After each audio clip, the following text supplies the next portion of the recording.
at the University of Kentucky. During an NCAA championship, she and her teammates were forced to compete against a man called William Thomas.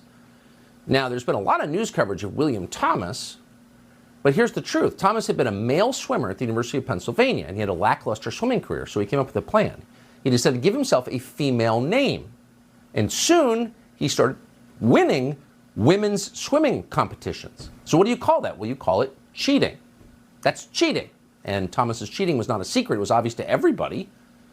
But only Riley Gaines was brave enough to say something about it. She came on our show last July. That night, we watched Leah Thomas win a national title and blow all the other females completely out of the water. And that next day, we came back and the mood had shifted to where people were mad. The girls, there were tears. These poor 9th and 17th place finishers who missed out on being named an All-American. There's extreme discomfort in the locker room. There's, kind of these grumbles of... Is he wandering around the women's locker room? Yeah. And that's not something, we were forewarned about, which I don't think is right in any means, changing in a locker room with someone who has different parts. So you can probably tell just from that clip that Riley Gaines is not an ideologue. She's not a political activist. She was a college swimmer and assumed that she would be just that, a college swimmer. But she was forced into a place where she had no choice but to tell the truth. She was not going to violate her own conscience. And the story she told was almost hard to believe in a supposedly rational country, but it was real. And because nobody else had the courage to stop this trend before it accelerated, similar things began to happen all over. When exploring red rocks in the Southwest, relax here, there, and with a sight. American sports, and with predictable results. In November, the National Hockey League sponsored an all-trans draft tournament. A male cross-dresser was allowed to compete against women. What do you think happened? Well, during the game, the man lightly checked a woman into the boards and gave her a concussion. Yeah, because he's a man, she's a woman. In October, a North Carolina high school volleyball player suffered a significant head injury after another man dressed as a woman spiked a ball at her head. You can watch that on YouTube. It's on video. It's awful. But nobody should be surprised that it happened.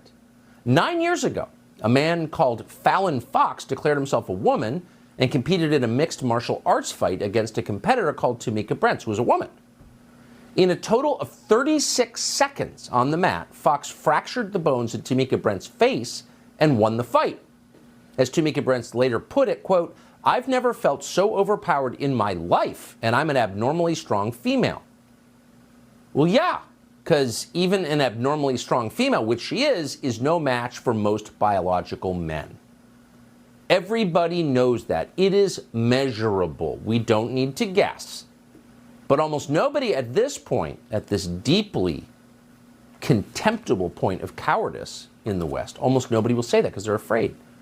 But Riley Gaines will say that because she's not afraid. So last night, Gaines went to San Francisco State University to talk about her experiences in NCAA swimming.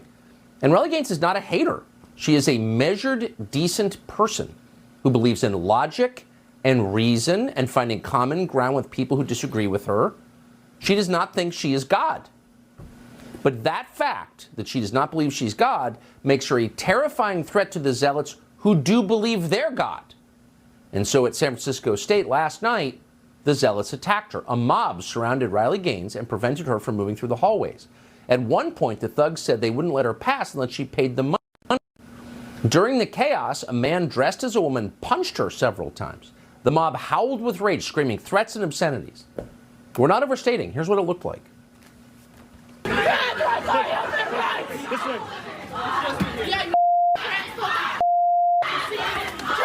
Just me.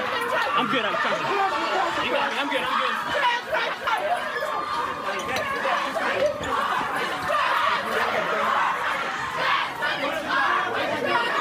I'm coming. I'm good. I'm good. Trust me. I'm good. Go ahead.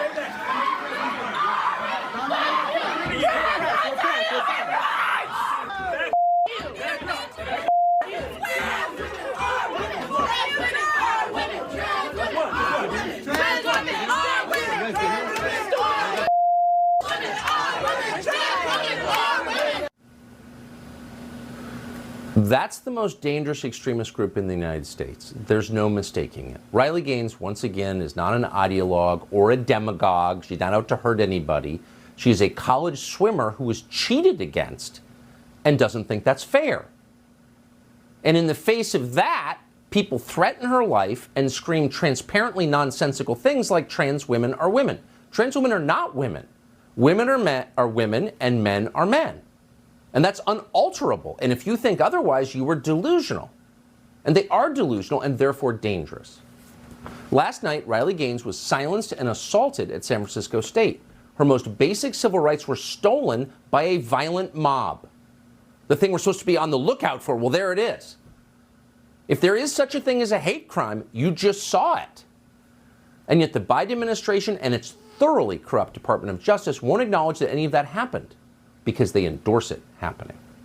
Riley Gaines is one of the bravest people we know, and we're grateful to have her join us tonight. Riley Gaines, thank you so much for coming on. Was that as horrifying as it looked? I mean, it was terrifying for me. The police did not inform me of any sort of action plan. Turning Point USA invited me to the campus. I delivered a very civil and respectful speech where I had great dialogue with even protesters who were participating in a sit-in. All of a sudden, after my speech, the room was stormed. The lights were turned off, and I was rushed with no one there to escort me to a safe place. I was punched, I was hit multiple times, I was shoved, until finally we exited the room. But we could not leave because the protesters flooded the halls, and so I was pushed into a classroom along that hallway where I was barricaded in for 3 hours. 3 hours? Why didn't someone with a gun come and bring you to safety? Because they were terrified. They were scared to put their hands on these people because they know what these people are capable of. These people yelled obscene, violent, vulgar things to both myself and the officers, I could tell, didn't feel comfortable putting them in a position that would mean they do their job, which is a really scary, chilling thought. This is the most dangerous extremist movement in the United States right now. It's getting bigger, not smaller. It's gaining steam, not losing it. The White House has endorsed it. I mean, what does this mean for you? And I just can't say it again since I happen to know you. You are an inherently moderate person who means harm to no one. But are you worried about your safety going forward? You know, I am worried about my safety. I have to be now. When we have people who are willing to do this, and we know why they're willing to do this, it's because they don't have reason, they don't have logic, they don't have science, they don't have common sense on their side. That's on my side. And so they protrude by violence, whether it's physical or verbal violence. But what this means for me, this does not deter me. This assures me that I am doing the right thing. This will not silence me when they want me to be silenced. It just means I need to speak louder. Really quick, did anyone in the state of California in authority, any political figure, for example, defend you?